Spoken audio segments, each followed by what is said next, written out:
তো বন্ধুরা, কেমন আছেন সবাই? আশা করি সকলেই খুব ভালো আছেন। আমাদের এখানে তো 10 ডিগ্রির মতো ঠান্ডা পড়ে গেল। আপনারা কোথায় থাকেন এবং আপনাদের ওখানে কেমন ঠান্ডা অবশ্যই কমেন্ট করে নিচ্ছি, জানাতে পারেন।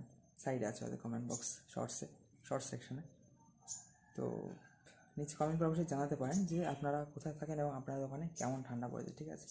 সবাই খুব ভালো থাকবেন। সবাইকে হরে কৃষ্ণ, রাধে রাধে, নিতাই গৌর, সীতানাথ প্রেমানন্দে, হরি হরি বল, হরে কৃষ্ণ। তো বন্ধুরা, প্রচণ্ড ঠান্ডা এবং রৌদ্র ঝলমলে আবহাওয়া। তো এরকম দিনে অবশ্যই এরকম জামা কাপড় সব রৌদ্রে দিয়ে দিতে হয় এবং জলও এরকম একটু রৌদ্রে দিয়ে নিলে বেশি করে খেয়ে নেওয়া যায় এই টাইমটা। কারণ সারাদিন তো এত বরফের মতো জল থাকে, ঠিক খাওয়া যায় না। আর জল গরম করে রেখে খাওয়া বা ফ্লাক্সে রেখে খাওয়া ঝামেলা আছে, ঠিক আছে? যাই হোক, এই হচ্ছে পরিবেশ। তো এই হচ্ছে আমাদের গাঁদা গাছগুলো অনেকটা বড় হয়ে গেছে এবং ওই যে গোলাপ গাছ,